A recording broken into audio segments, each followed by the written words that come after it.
Bah, je vous remercie, parce que c'est le hasard du tirage au sort qui fait qu'on termine par cette question, et pourtant elle est centrale. Je ne sais pas quel âge vous avez, mais je pense qu'on est à peu près de la même génération. Nous sommes la première génération dans l'histoire qui vit, à peu de choses près, une génération, je précise qu'une génération c'est 20 ans, ça va. Ça va. Nous sommes tous dans cette salle, les premières générations, si vous voulez, qui...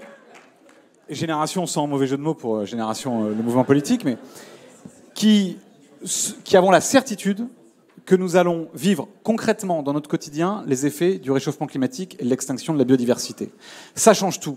Ça change tout. C'est le plus grand défi de l'histoire de l'humanité et c'est celui qui amplifie tous les autres. Parce que les plus précaires, ceux qui vivent dans les passoires thermiques, ceux qui vivent dans les quartiers les plus pollués à proximité des périphériques, des rocades, des autoroutes, mais aussi ceux qui sont dans les collectivités les plus pauvres, dans lesquelles on ne peut pas forcément rénover toutes les écoles et qui donc vont en souffrir. Tout cela sont les premières victimes du réchauffement climatique, de ses conséquences en termes de pollution, vous l'avez rappelé. Donc c'est vraiment...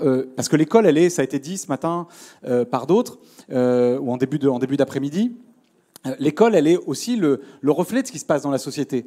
Et j'y reviendrai après, on a une école qui a été pensée, structurée, il y a des décennies, on a fait des réformes, parfois bonnes, souvent mauvaises, avec des objectifs, mais au fond, on n'a pas transformé ces dernières décennies les objectifs de l'école. Ce que François disait tout à l'heure, c'est on a beaucoup abordé la question des moyens, qui est centrale, avant d'aborder la question des finalités, des objectifs de l'école. Et donc la question écologique, la question du climat que vous posez, la question de, je ne vais pas dire la sensibilisation, parce que je crois qu'on est la génération la plus consciente de ce qui est en train de se passer, parce qu'on le vit.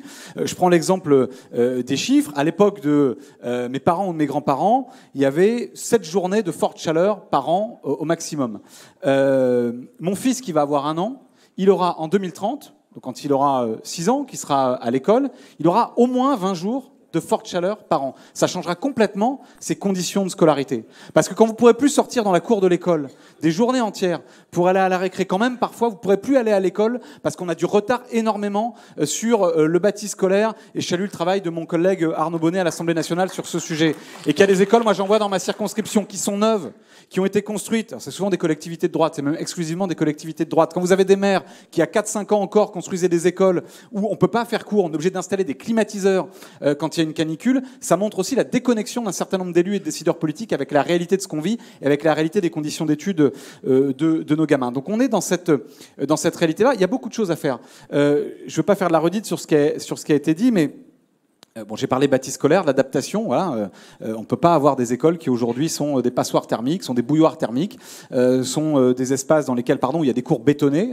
Et donc, je salue de ce point de vue-là le travail de beaucoup de maires écologistes et de gauche à travers toute la France pour végétaliser les cours d'école et faire baisser la température de 4 ou 5 degrés. Et parfois, en plus, pour des enfants qui vivent dans nos quartiers populaires, dans des immeubles, sans jardin, sans espace vert, parce qu'effectivement, on a des choix de municipalités qui ont décidé qu'en fait, les arbres, les bancs, l'accès à la beauté, à la nature, c'était réservé au centre-ville ou aux plus riches dans les zones pavillonnaires, mais qu'en quartier populaire, vous n'aviez pas le droit à la végétalisation, vous n'aviez pas le droit à la beauté, bien, parfois la cour de l'école, c'est le seul endroit où on est en extérieur et où on peut profiter de l'extérieur quand il y a de la végétalisation. Et donc un grand merci, un grand bravo aux élus qui s'engagent dans ces politiques-là partout à travers le pays.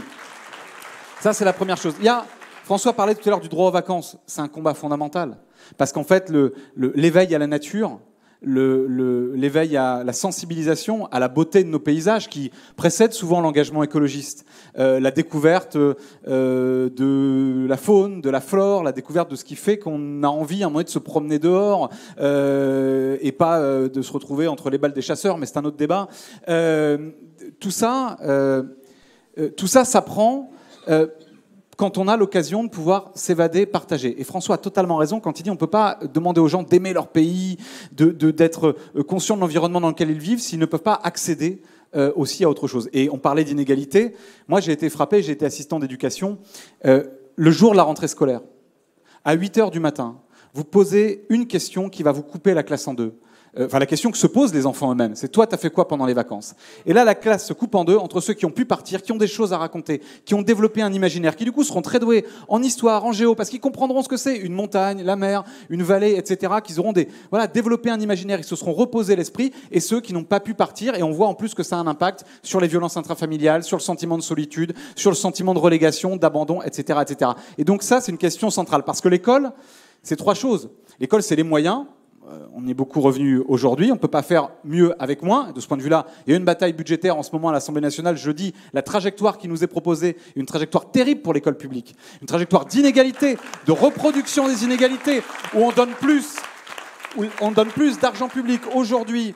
Et ça a été dit par d'autres, on donne plus d'argent public aujourd'hui à ceux qui sont déjà les plus favorisés, à ceux dont on sait dès le jour de la naissance, tu le disais Olivier, qu'ils auront leur bac parce qu'ils ont le patrimoine culturel, parce qu'ils ont les parents qui parlent la langue, qui peuvent les aider, qu'ils ont accès à des livres, à des bibliothèques. On leur donne plus d'argent public en réalité, au fur et à mesure de leur parcours scolaire, qu'à des gamins qui ont besoin, pour qui l'école est la seule source de salut pour s'en sortir, pour s'émanciper, pour devenir des citoyens qui ensuite pourront conquérir leur liberté et leur autonomie. Donc il y a de ce point de vue-là des choses à transformer radicalement. Et c'est ma proposition, parce que on est plusieurs à réfléchir sur ces questions depuis longtemps. Et je le disais, ça fait 50 ans que l'école allait penser de la même façon, avec des cours qui durent 50, 55 minutes, un enseignant derrière un bureau. Voilà. Et on a adapté des choses. Et on a fait des choses bien. Moi, je pense qu'il y avait des réflexions sur les rythmes qui étaient indispensables.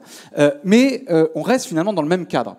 Et je me faisais la réflexion, en parlant avec quelqu'un que vous connaissez bien qui est là, qui parle beaucoup de 6ème République, en disant, mais est-ce qu'on ne ferait pas la 6ème République pour l'école? Nous, on veut une constituante pour dire c'est aux citoyens, dans leur intégralité, de dire quelles institutions ils veulent pour savoir comment ils vont reprendre le pouvoir, la maîtrise de leur destin individuel et collectif.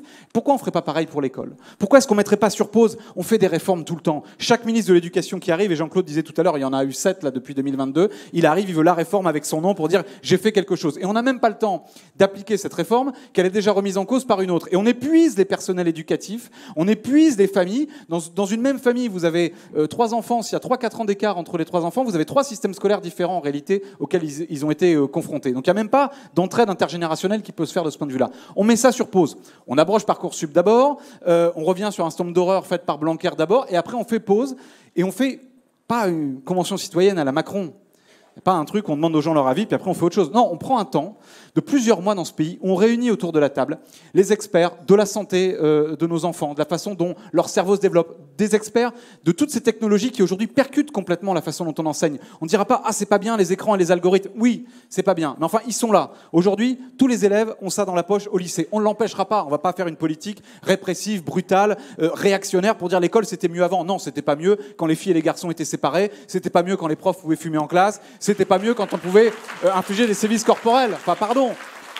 C'est ce fantasme de l'école d'antan où en plus la reproduction des inégalités était encore plus forte qu'aujourd'hui n'a pas de sens. On met sur pause ces experts, les élèves, les parents, les familles, ce qu'on appelle l'alliance éducative, les fédérations d'éducation populaire, les associations, tous ceux qui font vivre aussi à bout de bras la réussite scolaire de nos gamins, les enseignants évidemment, les personnels éducatifs, administratifs, de direction, d'encadrement, et on se pose sur ce que disait François tout à l'heure. Quel est l'objectif de l'école à l'heure du réchauffement climatique et de l'extinction de la biodiversité? Quel est l'objectif de l'école à l'heure où la science est attaquée par des obscurantistes partout à travers le monde? L'école ne peut pas être neutre. L'école, voilà, la politique ne s'arrête pas à l'entrée de l'école. Elle y est rentrée parce que vous avez des gens qui, à longueur de journée, à la télévision, dans les journaux, sur les réseaux sociaux, s'attaquent à la science, s'attaquent à la vérité, s'attaquent à la santé. Regardez ce qui se passe. Je salue le travail de mon camarade Arthur Delaporte sur les influenceurs. On a des choses délirantes. Et donc, il faut que l'école, elle soit armée face à ça. Il faut que l'école, elle puisse répondre à ça. On fixe ces objectifs-là et après, on décline des moyens, une trajectoire tous ensemble. Et on se dit qu'après, comme ça, pendant 30 ou 40 ans, on n'est plus obligé de faire une réforme tous les 6 mois. Merci, on peut vous applaudir.